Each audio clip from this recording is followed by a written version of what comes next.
Sasi Tharoor MP വിഷയം കോൺഗ്രസിൽ പുകഞ്ഞു നിൽക്കുകയാണ്.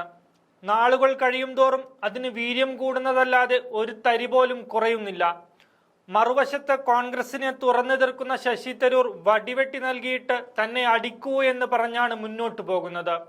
അടികിട്ടിയാൽ അക്കാര്യം നാട് മുഴുവൻ പറഞ്ഞു നടക്കാനുള്ള നീക്കമാണ് തരൂർ നടത്തുന്നത്. എന്നാൽ കഴിഞ്ഞ കുറച്ച് ദിവസങ്ങളിലായി രണ്ട് കോൺഗ്രസ് നേതാക്കന്മാരൊഴികെ മറ്റാരും ശശി തരൂരിനെ വിമർശിച്ച് രംഗത്ത് വന്നിട്ടില്ല. കെ മുരളീധരനും രാജ്മോഹൻ ഉണ്ണിത്താനുമാണ് ആ രണ്ട് നേതാക്കന്മാർ. മറ്റു നേതാക്കന്മാർ ആരും തന്നെ ശശി തരൂരിനെ തൊടാൻ തയ്യാറായിട്ടില്ല. ഇത് കോൺഗ്രസിന്റെ തന്ത്രമാണ്. ആരെങ്കിലും എന്തെങ്കിലും ഒന്ന് പറഞ്ഞിരുന്നെങ്കിൽ തിരിച്ചു പറഞ്ഞ് പുറത്തു പോകാമെന്ന നിലപാടിലാണ് ശശി തരൂർ നിൽക്കുന്നത്. നേരിട്ടൊരു നടപടിയിലേക്ക് കടക്കാതെ പുകച്ച് പുറത്തു ചാടിക്കാനാണ് കോൺഗ്രസ് ലക്ഷ്യം വെക്കുന്നത്. ഒരു നടപടിയെടുത്ത് രക്തസാക്ഷി ഇമേജുമായി BJPയിലേക്ക് പോയി സ്ഥാനങ്ങൾ ചോദിച്ചു വാങ്ങാനാണ് തരൂരിന്റെ ശ്രമമെന്ന് തിരിച്ചറിഞ്ഞാണ് കോൺഗ്രസ് ഈ നീക്കം നടത്തുന്നത്. പാർട്ടി പരിപാടികളിൽ ഒന്നിലും പങ്കെടുപ്പിക്കില്ല. തരൂരിന്റെ പരിപാടികളെ ബഹിഷ്കരിക്കുകയും ചെയ്യും. ഇതിലൂടെ കോൺഗ്രസ് ഒപ്പമില്ലെന്ന സന്ദേശമാണ് നൽകുന്നത്. നേതാക്കളുടെ ഭാഗത്ത് നിന്ന് വ്യക്തിപരമായി തന്നെ ശശി തരൂരിനെ ആക്രമിക്കുന്ന പ്രതികരണങ്ങളുണ്ടാകും. അതിന്റെ തുടക്കമാണ് കെ മുരളീധരനും രാജ്മോഹൻ ഉണ്ണിത്താനും തുടങ്ങിയിരിക്കുന്നത്. തരൂർ ഇപ്പോൾ ഞങ്ങൾക്കൊപ്പമുള്ള ആളായി കണക്കാക്കിയിട്ടില്ല. നടപടി വേണമോ എന്ന് ദേശീയ നേതൃത്വത്തിന് തീരുമാനിക്കാം. കേരളത്തിലെ കോൺഗ്രസിന്റെ ഒരു പരിപാടിയിലും പങ്കെടുപ്പിക്കില്ലെന്നും മുരളീധരൻ വ്യക്തമാക്കുന്നുണ്ട്.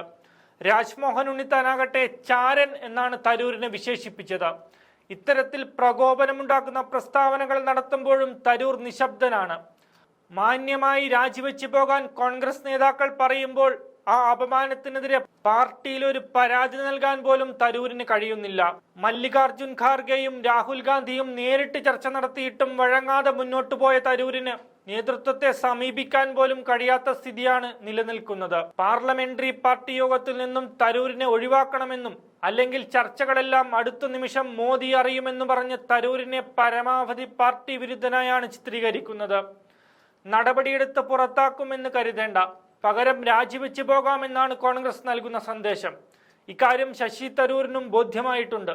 അതുകൊണ്ട് തന്നെ ഇത്തരം പ്രകോപനപരമായ നിലപാടുകളിൽ മൗനം പാലിക്കുകയാണ് തരൂർ ചെയ്യുന്നത്. BJPയോടുള്ള അടുപ്പം കൂടലിൽ ശശി തരൂരിനും ഇപ്പോൾ നിരാശയുണ്ട്. കോൺഗ്രസിനെ വെല്ലുവിളിക്കുന്ന നിലപാടുകളിലേക്ക് കടക്കുമ്പോൾ തന്നെ ഒരു നടപടി തരൂർ പ്രതീക്ഷിച്ചിരുന്നു.